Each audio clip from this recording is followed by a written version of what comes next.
It's your Friday daily delivery. I'm Michael Rand.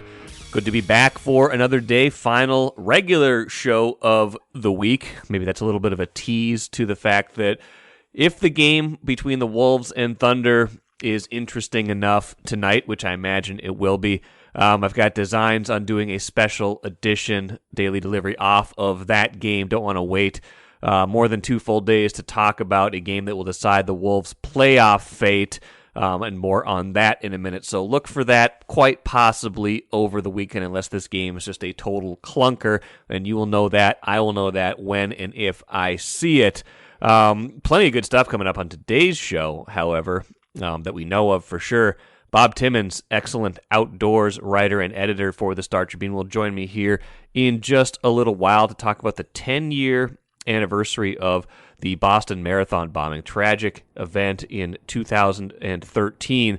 But it's the 10-year anniversary. The running of the Boston Marathon is Monday, and Bob talked to a lot of Minnesotans who ran that race in 2013 and have either subsequently run it once, twice, many times, and or are running it for sure this year to commemorate the 10-year anniversary. So great conversation with Bob about kind of the toll that has taken on people who were there, who ran it before, and and the hope of what is to come and the strength of the running community. So Bob and I will chat here in just a few minutes. Got some Kevin O'Connell quarterback talk at the end of today's show. He and Vikings general manager Kwesi Adolfo-Mensah met with the media on Thursday for a pre-draft media session. Draft is less than 2 weeks away now, and so I don't think we gained any particularly huge insights on Thursday. These guys are pretty good at being guarded with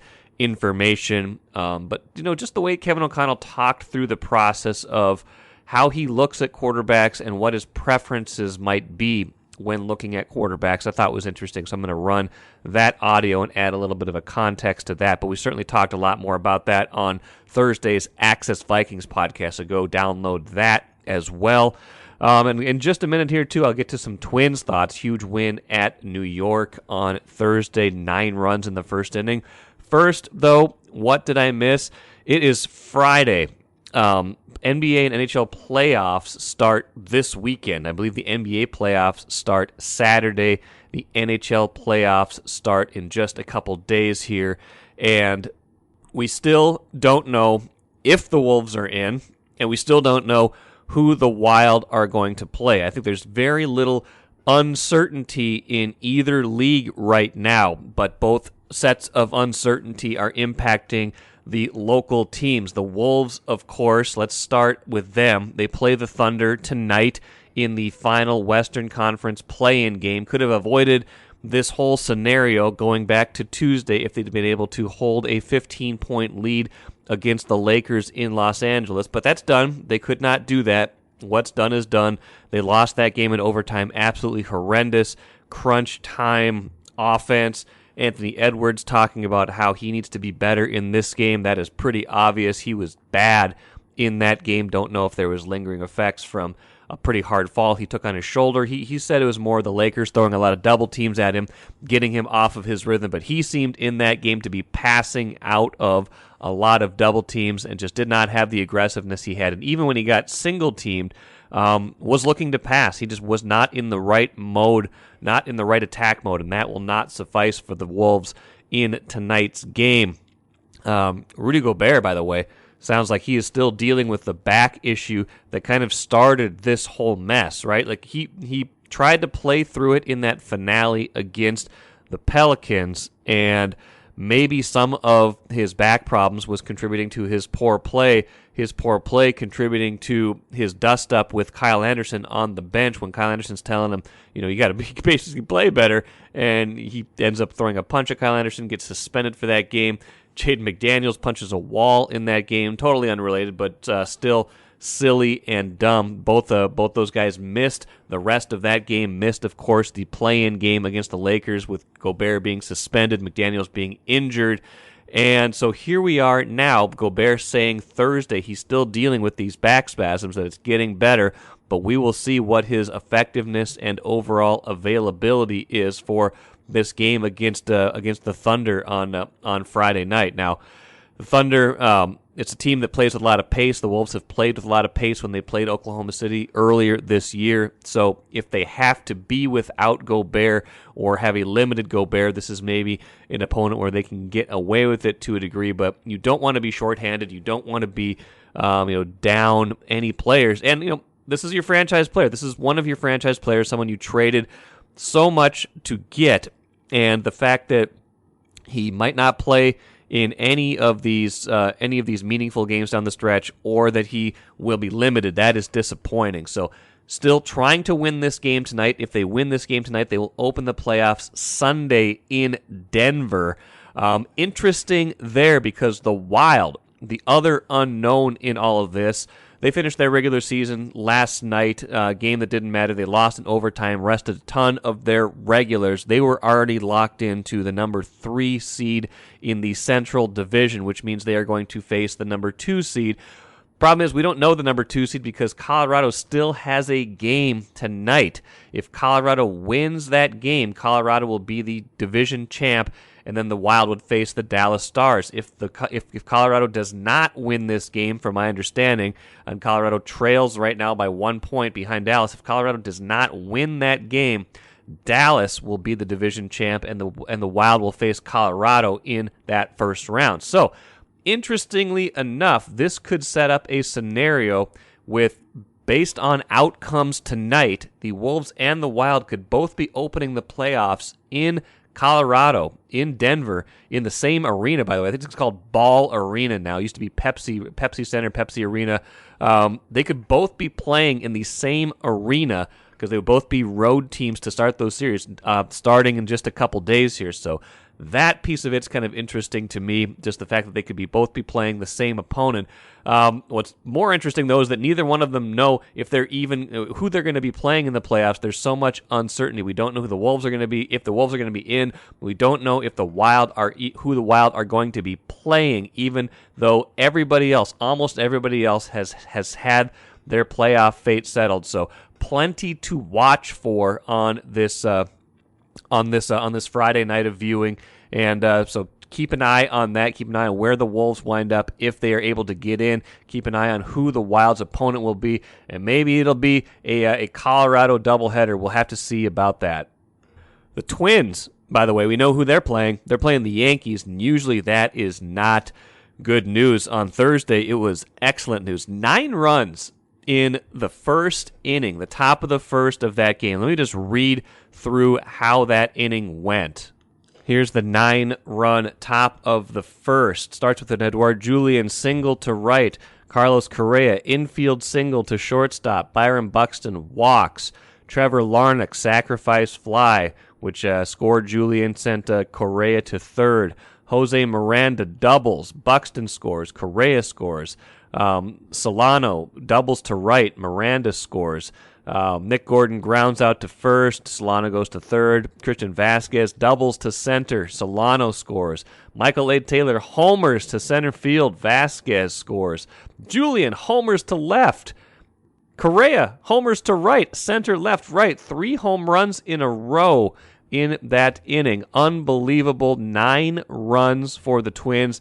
And then, of course, Joe Ryan pitches another great game. He is 3-0. The Twins beat the Yankees 11-2 in a game that only took 2 hours and 20 minutes. I kind of jokingly tweeted an 11-2 win at New York that only took 2 hours and 20 minutes. Is this heaven? No, it's the Bronx. Wow, that outcome. I should no longer be surprised, I guess, by the time of games, even if I'm still getting used to it. But I am always going to be surprised anytime in the last 20 years or so if the Twins win in New York, and this would certainly qualify as a very lopsided affair. So good for them. We'll see if they can replicate that, if they're going to do it again tonight and get the same pitching that they got from Joe Ryan. It's going to have to be another young pitcher, Louis Varland, taking the place of Kenta Maeda in the rotation tonight. They are skipping Maeda's turn. He's experiencing some general fatigue, it sounds like, trying to work through, still coming back from Tommy John surgery. So Louis Varland was scratched from his start in St. Paul on Thursday. or for St. Paul on Thursday, and he will start instead in Yankee Stadium. He made a start under similar circumstances last year and pitched pretty well, got into the 6th inning, only gave up 2 runs. So Twins hoping he can replicate that. Sounds like it's just a spot start at this point, and I have to imagine that if there's any long-term need for a starter, Bailey Ober has got to be that guy, but Ober just pitched, I think, a couple days ago, so he would not have been in line to make this start. So that is what we know about that. We'll see how Varland fares in this outing, and we'll see how this goes for Kenta Maeda in the near-term future. Take a playcation to Mystic Lake. With 24/7 gaming, the good times never have to end. And you can satisfy your cravings at our restaurants and bars. Or relax in one of our luxurious hotel rooms. Those that play together, stay together. And don't forget to join Club M so you can spark new memories and bask in the rewards along the way. Follow the lights to Mystic Lake, where every day is play day. Happy right now to be joined by Bob Timmons, excellent outdoors writer and editor for the Star Tribune. I've known Bob for quite some time, and he's got a great piece online today about the Boston Marathon. 10 years, Bob, since the tragic bombing, and just a lot of perspectives from local runners who were there and are planning to go back this year. Just thought it was really interesting stuff that you were able to glean and put together. So welcome and congrats on being able to put that all together. Yeah, thanks, Ramball. Yeah, glad to share this. And having run Boston, I think I've got a sort of a special appreciation for all of that landscape and its effect on people, runners, and the communities, and on and on and on. So yeah, this was a interesting story to take on. I will say a lot of the reaction I've had when it first started, realized it was a 10-year anniversary, sort of thunderstruck. Like, what? It's been 10 years. I know. I had the same thought. Five. I might have said, oh, okay, but 10. Wow, that really kind of floored me in the moment. But yeah, I met some of the runners I talked to for this story. In fact, were ones I talked to in 2014. I did a piece for the Star Tribune, 1 year later, and Minnesotans who were going back. And certainly they're anticipating a year later what had changed for them, security, emotionally how they were doing, how it was sort of playing in Minnesota. So, there's certainly, I would say, this piece is definitely looks back and gives some context on these sort of overlapping stories of people who were finished or in the race, or right, all sorts of things. But I really wanted to spin it forward. And what does memory do to behavior? What kind of trauma did maybe some of them still hold that they weren't even aware of? And so kind of plumb that a little bit. And so, yeah, I felt it was interesting. And now it's certainly exciting to see what comes Monday. So. Yeah, and I thought that was the most interesting thing to me, was reading through, it was close to a dozen examples. I'm not sure how many exactly people you had in the story, and just, sharing their memories, but also how it's affected them in these 10 years since, as they've continued to run and now prepare for Boston again. But it ran the gamut, right? It was, we all process trauma differently. And so it was, that was reflected in the piece. It was not one or two or three ways that this has affected people. It's all individual to a large degree, even if everybody experienced a lot of the same stuff. So, that said, there probably were some common threads in terms of what people remember, what their reactions were, and now how they feel about it. What stood out to you in terms of either, kind of that broad spectrum or that kind of shared experience as you reported this?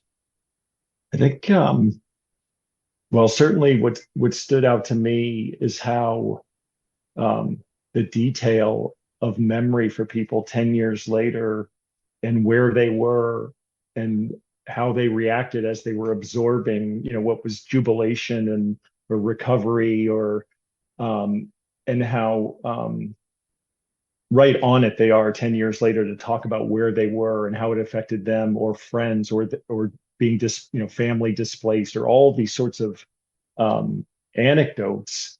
And then, like you reference, Mike, and what I think makes this story powerful is some people, a woman, Lisa Creston Griffin,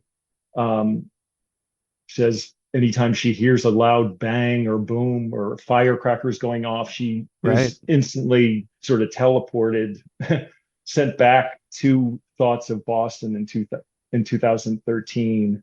There were a few of the other runners who talked about how it's completely changed how they plan for meeting up with family. Like, don't wait for me at a finish line, even if it's Boston or some other race. I'll see you back at some place removed from the finish area, making sure to have cell phones in their gear bags that they pick up afterwards so they can connect with people. So they all sorts of these little sort of things that are top of mind for these runners.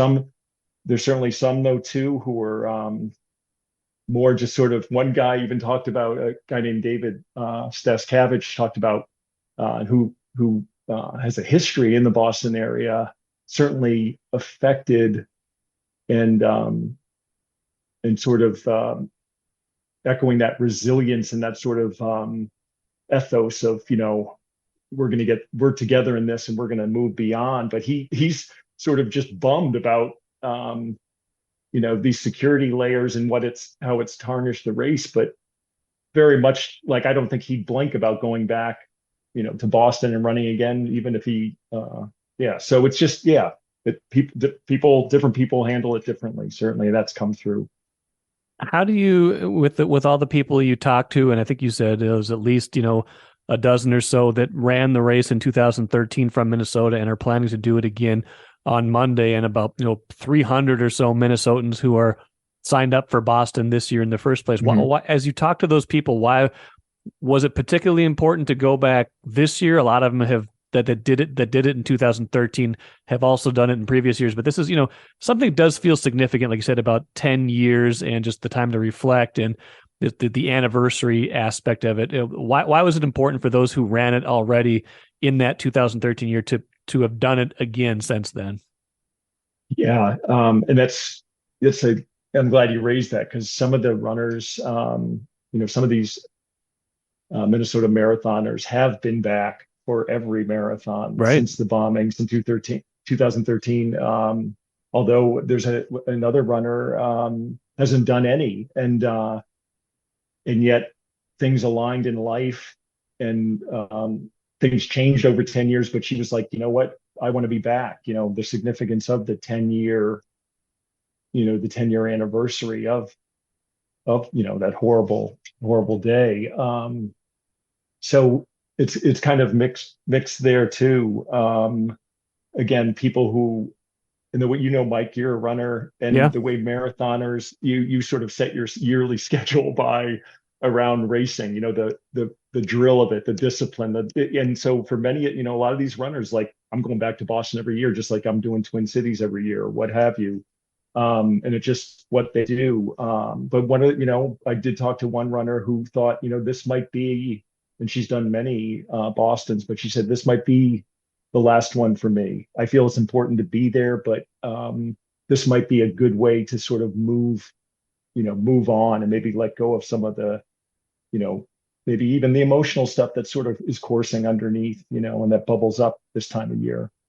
I've never been to Boston. I've done 5 marathons. I'm not fast enough, at least not at this point. I got to get a little older and have my time stay the same, but my age get a little bit different in order to maybe qualify for Boston someday. You said you've run it before. You are definitely faster than me, but as we kind of talk about the course itself and what's changed, what had to change from that point forward, you referenced, one of the runners being kind of bummed and what's had to change. I imagine just everything that they've had to do to raise security levels. I mean, it probably does have a different feel than it ever used to. Yeah, the immediate, I'm generalizing here, but some of the immediate things in effect were the sort of screening element, and now you've suddenly got protected areas where the where runners are going to gather before the start, and very controlled in terms of the transportation to the start. The corrals are always a very organized area at all big races, big public recreational things, but I imagine even more so, right? In the subsequent years, things about what you could even bring in your gear bag, and the bags had to be transparent. They were really limiting what runners they wanted to be. Wanted things visible, and reduced and sort of distilled down. Those are some of the things top of mind, and I think certainly, places like the Twin Cities, Twin Cities in Motion had to certainly straight away was thinking like, okay, what do we have to do here? And there were a lot of big national conversations, in the running industry, which is very tight knit, about best practices. Where are our holes in security? How do we work better here in the Twin Cities? How do we work better with St. Paul and Minneapolis? There are already great relationships already. You can imagine just the scale of putting on a big public marathon weekend, right? Right. Traffic control, corners, you name it. But it was a big pivot point, for race organizers, and as well as obviously, marathoners and the friends and family who follow that whole community. Yeah, I mean, because marathons, at least as I remember them, and I've definitely like watched Twin Cities since I've done my last one, but it is kind of this kind of free, wide open space almost, where everybody just kind of walks down. You can kind of watch the runners and stuff like that. But I imagine that feel, anytime something like this happens, even if you can't imagine it ever happening again, even though you couldn't imagine it happening in the first place, it does change you. It does make you kind of almost hyper aware. And I think that hyper awareness is a little bit of what some of the runners were talking about, even those who experienced it with, the start line feels different. The finish line feels different. Mm-hmm. They're looking for different things that they never would have dreamed they were thinking about in a space like this. Yeah. Yeah. And, well, it's interesting. There's more in reporting the story and talking to people locally. I connected with Virginia Brophy-Ackman, the longtime executive director of Twin Cities in Motion, which puts on the marathon and a bunch of other races. And we got into that whole context of, okay, what happened at the Twin Cities Marathon in 2013, and what kind of things did you change, planning that went on,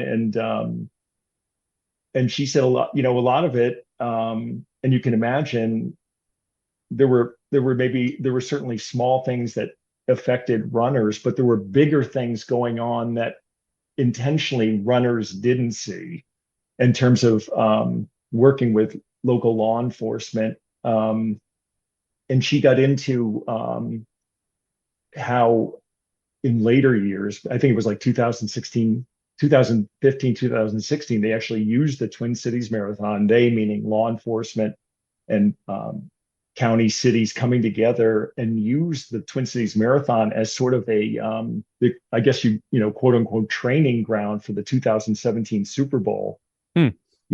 Like in terms of throwing the resources at it, a command center that eyes in the sky, and just tightly orchestrated, coordinated security detail. I don't know if you remember, it's making me think back to I do recall the Twin Cities Marathon put up a lot of high fencing. You used to just have that snow fencing coming down the chute on John Ireland, and that was one of the immediate sort of protection security elements, and it very much felt like an enclosure. And I know there might have been people in the public who were sort of ruffled by that, but that was a marker of a micro sort of example of larger things going on.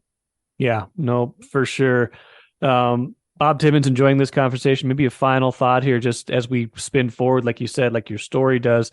Monday is the marathon. I mean, everybody's going to experience this marathon differently, just like they all experienced 2013 and the aftermath differently. But how do you imagine it will feel, and it always feels great to finish a marathon. I imagine finishing Boston, especially in this case, will feel particularly good for a lot of these Minnesotans who are running it, especially those who maybe haven't done a lot of running or, are experiencing Boston for, just a handful of times since that fateful day. Yeah. Yeah. Many of the people I've talked to, the way runners can be so fixated on, say, a time, Yeah. or, they're going into this Boston. The general sentiment is, I'm sure this has happened in recent years. I'm going in to experience this race. The spectators, the hills of Newton, Wellesley College, kisses from the student body lining up to cheer. Just that, to absorb all that color and really take it in, and especially some who don't know if they're even going to be back. If this is their last Boston, they want to appreciate all the things that are true about Boston and have remained true despite the bombings, April 15th, 2013. Bob, great stuff. As always, go check out Bob Timmons' story on StarTribune.com. Imagining this will be in Sunday's print edition. Is that right? Possibly Saturday, but yeah, this weekend. Okay, sometime this weekend. Well, we'll see Yeah. where that lands in print. It's always a little bit of a guessing game sometimes, but definitely online right now. Go check that out on StarTribune.com. Bob Timmons, enjoy the rest of your day, and let's hope for the best possible race on Monday. Yeah, absolutely. Looking forward to it, and I know there will be a lot of interest too in U.S. runners. So great to be with you, Mike. Love talking about this. All right, take care, Bob. Bye-bye. Always good to catch up with Bob Timmons. He does such a good job writing about the outdoors for the Star Tribune. And I remember that. Obviously, all of us, I think, anybody especially who's a runner certainly remembers the Boston bombing 10 years ago. But that was right in the midst of when I was kind of running a lot of marathons. I'd run 2 of them in 2012. And like Bob and I said, I'm not fast enough to run Boston or qualify for Boston, but that really, it shook me up in a way, even though it was thousands of miles away from me, just thinking about running a race in, you feel like racing is a safe space. You feel like it's just kind of a place where you go. There's this great energy. And so any subsequent race I did after that for at least a little while, that was in the back of my mind, even though I wasn't there. So that kind of vicarious trauma, and I can only imagine what it was like to actually be there. So great job by Bob to kind of capture the emotion of that day and the hope of the runners going forward. Let's finish with the cooler. Like I said, Kevin O'Connell and Kwesi Adolfo-Mensah met with the media on Thursday to talk through the Vikings' free agency so far, but also to set up the draft coming up. And as is the case, as you would expect, a lot of the questions were about quarterbacks. Not more than half, maybe not even a third, but I'd say 7 or 8 of the questions were definitely about quarterbacks, Kirk Cousins' status, things like that. And I thought that Kevin O'Connell's answers to a couple questions right in a row, kind of right in the middle of the news conference, were pretty interesting. He was basically just asked about how he balances, in his mind, the need to kind of get someone in place if they are going to move on from Kirk Cousins, get someone in place now to be able to be, learn under Cousins versus addressing a need immediately in the draft this year. And then he followed that up by being asked about kind of how he kind of assesses quarterbacks who maybe run a different system in college and how that translates to the pro game. So let's run a little bit of that audio from Kevin O'Connell right now. Yeah, I think this kind of coincides with the previous question about ideally you would love to have that person in that role developing behind a great player like Kirk, but I don't think you ever sacrifice, it being the right player. And regardless of the when, the where, the why, the how, you can't sacrifice that because you have to have ultra belief and connection on making that decision because it is such an important decision. But I will say, very excited about Kirk in year 2 and in this system. And it's been a while since Kirk's been able to say that he gets to come back in the same system he ran previously with the same play caller. I've had a lot of great dialogue with him about ways we're going to look to fine-tune what we did and grow and improve. So that'll be a big part of 2023 for me, not only as the head coach, but play caller and our offensive staff. Playing the position, you have to have things and traits that you look for that are the things that you think can carry over. Things like accuracy, things like toughness, things like having the ability to process and see the whole field and read with your feet and eyes. Those things translate. The guys that sometimes naturally do it tend to jump off the tape, whether they're in spread systems or more pro-style systems. But then you can find it. You can find those subtle snaps where guys do things they may not even know that they were doing in the moment that I think translate. And that's one of the cool things why I put so much into every single year since I've been a coach in this league, really going through a draft evaluation process of the quarterbacks, whether you plan on taking one or not. I think it's important to do. You never know when you're going to get an opportunity to maybe have a need for a player that comes out this year down the line. So I think it's always good to have a starting point of how you viewed the player coming into the NFL, regardless of if that's going to be for you or someone else as they kind of go down the road of their career. And again, I don't think there's any state secrets revealed, but I think it's interesting, and I talked with Ben Gessling and Andrew Kramer about this at the end of the Access Vikings podcast, just about how O'Connell, being a former quarterback, being on that side of the ball his whole life, brings a different perspective to this process than the Vikings have had for quite some time. Their last two coaches were defensive coaches, Mike Zimmer and Leslie Frazier, both their last two head coaches. Kevin O'Connell's going to have a lot of input into if and when they take a quarterback, what quarterback he wants, what traits he is looking for. And I'm sure any head coach has input into that. I'm sure even Mike Zimmer has input into what kind of quarterback he wants. Kevin O'Connell's got a different perspective. He's played the position. He knows things that he is looking for, subtle things that he's looking for from a quarterback that he wants. So keep that in mind as you think about the Vikings potentially drafting a quarterback this year, whether it's next year. When and if they move on from Kirk Cousins, what is Kevin O'Connell looking for, and how will that play out in any kind of acquisition? That'll do it for me today. Like I said, possibly a special edition coming tonight off of that Wolves-Thunder game. I believe that's an 8:30 p.m. start, so we're going to be up a little bit late, but that's okay. We like staying up late, so check for that if and when that is a game that warrants it. For sure, back on Monday with Royce. We'll have plenty to talk about setting up whatever playoffs are to come. I'm Michael Rand. Thanks for joining me all week. Back at it again on Monday.